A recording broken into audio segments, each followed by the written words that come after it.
If I were to summarise my first week in Birmingham in one word, what would that word be?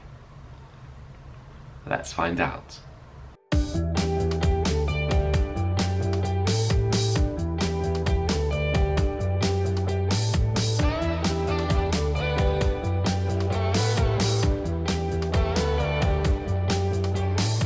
Okay, I'll be honest with you, I didn't get too much filming done during the week, so this isn't really going to have lots of footage from me being out and about in Birmingham, and is instead going to be more of a sit down and chat style of vlog.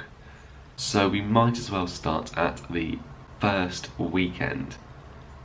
But the thing is that I don't actually need to tell you too much about that, because if you've watched my first vlog, my moving in vlog, then you should already know what happened on my first weekend in Birmingham.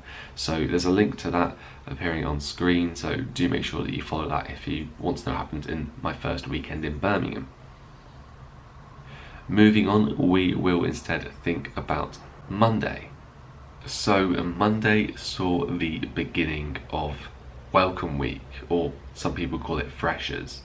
And so that also meant that saw the start of a lot of different activities happening around campus.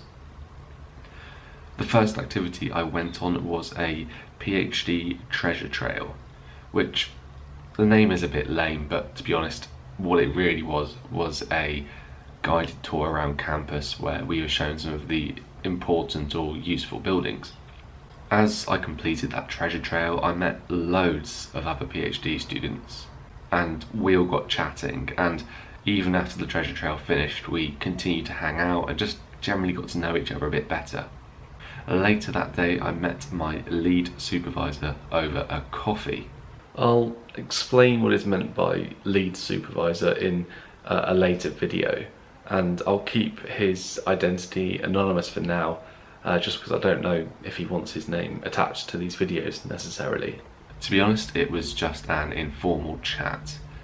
We generally caught up on how our summers had been, we spoke about his research, and we really geeked out over it, and then we spoke about the research I'd been doing over summer, and again we geeked out over that. It was really affirming to have that informal catch up with my supervisor right at the start of the week. I'm still missing teaching a lot, and I am having doubts every now and then about whether or not I've done the right thing. However, that chat with my supervisor was exactly the sort of thing that I've been missing for the last few years. We were having an academic, research-driven, passion-led chat, and I didn't really realise how important that was to me until we're maybe a few years into teaching. And maybe it was that sort of led me to come back into academia. So once we'd finished our little chat, I walked back to my flat, and I just felt really affirmed that I'd made the right decision, no matter how hard it might have been to have made that decision. On Tuesday, I went to the Freshers Fair. Imagine the bake-off tent, get rid of all the bakers and the sort of baking stations, add in lots of stalls and a lot of people, and add in the opportunity to get lots of different free stuff. That's kind of what a Freshers Fair is. It's the opportunity to get some free stationery, some free sort of general accessories and bits and bobs like bottle openers and beer mats, and even free pizza. Now I must admit I was a little bit underwhelmed maybe by the Freshers Fair that I went to this year. I don't know if that's because it's slightly different in Birmingham to how it was when I was back in Nottingham, or maybe it's just because I'm a bit older and grumpier and I'm less interested in signing up to all the grad schemes and that sort of thing. But I got some free stuff, and I certainly shouldn't complain about getting free stuff. Later that evening was a postgrad networking event, which basically meant get all the postgraduate students into one big room, give them wine and cheese and soft drinks, and just let them mingle and chat and get to know each other. Luckily, I found some of the people that I'd met the day before on the treasure trail, and so I caught up with them again, and we sort of met some more people together too, and just generally got chatting and had a really nice time. Now, if I taught you, you probably know that I'm quite good at telling awful jokes, and yeah, sadly, I did do that quite a bit as well. On Wednesday, I went to a postgrad cake and coffee event, and to be honest, it was sort of a bit of a ploy to get us to turn up to yet another induction style event, where people would talk at us for a bit and tell us about maybe different facilities on campus or different opportunities available to us. But to be fair, the brownie I had was pretty good. Again, I met quite a few of the people that I'd met on the Monday and the Tuesday at that event, and afterwards we just hung out on the Green Heart, which is a nice green area in the middle of campus.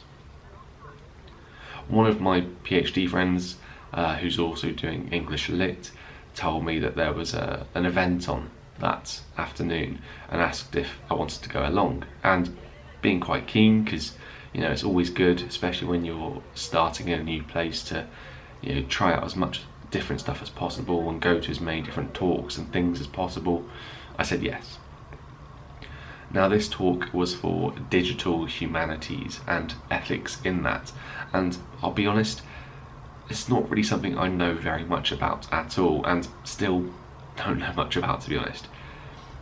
The talk itself was about digital ethics and how we can conduct digital research ethically. So sort of like if you're using Twitter, Reddit, Instagram, sort of any form of social media or digital app maybe, to collect data, we have to consider how we're going to do that in an ethical way, so in a way that protects the people who you're using, I guess. It was quite interesting, but did leave my brain massively frazzled afterwards. And so a few hours later and a few slices of cake later, we left and joined up with the rest of the PhD people that we were hanging out with earlier down in one of the campus bars, where we had a couple of drinks and just sort of chatted again. Then later after that, a few of us decided to go to one of the other bars on campus and have some dinner, and again just generally catch up, chat, get to know each other.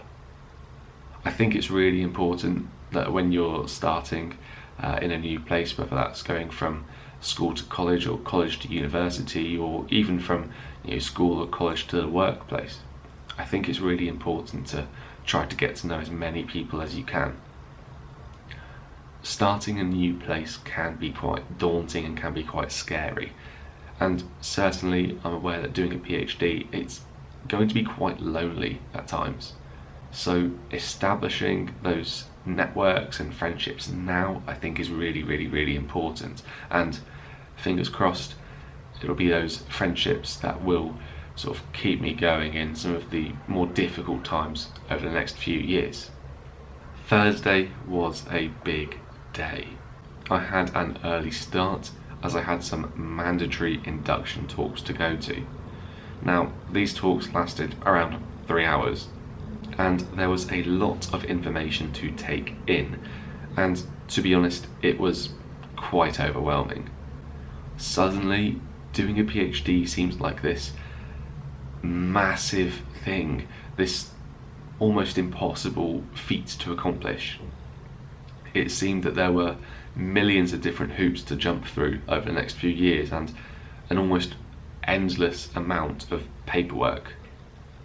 I won't lie to you, that enthusiasm that I felt on Monday after having spoken to my supervisor, that was at threat. I suddenly didn't know if I was in the right place or doing the right thing. Somewhat reassuringly, after that talk, a few of my friends said similar things, that they felt the talk was really daunting and overwhelming and just a bit of information overload. Still feeling a bit down about myself, I went back to my flat and just tried to recharge and decompress, and editing videos was something that I did that actually really helped me to do that. I think it's really important now, to be honest with you. Self-care and personal well-being are things that are really important, not just to me, but I think they should be really important to you as well. And I think part of self-care and preserving your own well-being is knowing when to stop. So although I had signed up to go to some extra talks that afternoon, I didn't go to them. I recognised that I wasn't really in the best state to go to those talks, to take more information in, or to even sort of be on top form and meet new people. So I stayed in my room, in my flat. I continued to edit some videos, I listened to some music, and I'll be honest, I had a nap. Recognising when you can and cannot work and what you can do to recharge your batteries, I think is a skill that is really important for everybody to know. When it comes to revising for your GCSEs, you need to know when you need to stop. Working when you're unable to just makes the work take twice as long, if not longer, and also makes it nowhere near as effective. Do what you can to recharge your batteries and as quickly as possible, and get back into work, whether it's revision or essay writing, homework, life admin, PhD, whatever. Recognise your limits, recognise how you can recharge, look after yourself. Now, another reason why I had a nap is because I was actually going out that night.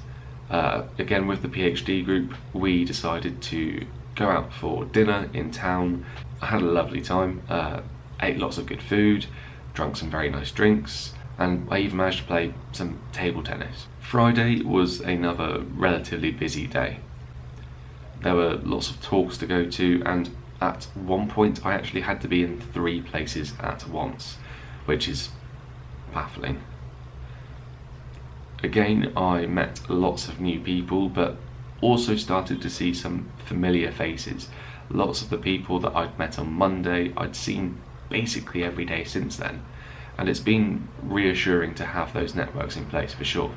Now, going to so many talks was again starting to get a bit overwhelming, but as I listened, I began to realise that quite a bit of the information that we were being told was stuff that we had already been told at an earlier talk that week. And that reassured me. It reassured me because I felt like anything important I probably wasn't going to be allowed to forget, and anything that might be relevant in, say, 6 months' time, I'll be reminded of it in 6 months' time. And noticing that, again, yeah, I said it made me feel a bit better. It made me feel a little less overwhelmed. Actually, maybe doing the PhD wasn't this huge, insurmountable feat. After some talks, I went back to the flat. I did have the chance to sort of hang out with PhD people again, but again, I recognised my limits. I had quite a few late nights that week, not necessarily helped by the late night Jenga sessions that myself and my flatmates were engaging in quite regularly, and I just needed to have some quiet time. So what I did was that I caught up on Bake Off, no spoilers, and went to bed by 9 PM. Party animal, I know.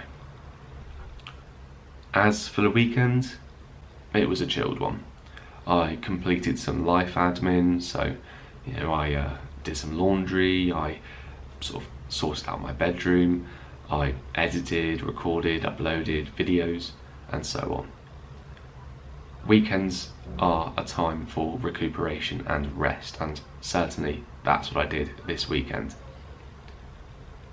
And the reason why I'm going to need all of the energy that I can is that now, in the second full week in Birmingham, this is where things kick off. This is where the PhD begins in earnest, and I might show you a bit about that in a later video. But for now, please do wish me luck. So if I were to describe my first full week in Birmingham in one word, what would it be? So I guess I could go for overwhelming, as I've mentioned that word quite a few times in this video. You know, I have had to see lots of new places, meet lots of new people, and generally take in a lot of new information. At times my brain has felt very, very, very overfull. I could say Jenga-tastic, if that's a word, because the sound of wooden blocks toppling is one that has punctuated my week, as my flatmates and I have played Jenga as we've been chatting and getting to know each other. However, playing Jenga in a bit of a weird way has given me an important reminder, and that reminder is that no matter how many times I fall down, I can pick myself back up, piece by piece. However, the word I'm going to go for is exciting. I've met so many wonderful people in this last week who have really helped me to settle in far better than I could have imagined. I feel like I'm having much more of a social life than I've had for a while now, and I'm really itching to get this PhD underway. I cannot wait to read and research and write and to have a genuine impact on the study of an area of literature that I love so much. So that has been my first full week in Birmingham. If you liked this video, do let me know by dropping it a like or commenting or so on. And also, just quick minor plug, check out my Twitter and Instagram accounts if you're on those platforms. Certainly there are more frequent mini updates on a more daily or sometimes hourly basis. Links are down in the description, but I'm easy enough to find because I'm DystopiaJunkie across everything. Thank you so much for watching this video, and I really do hope that you have an awesome rest of the day. Cheers.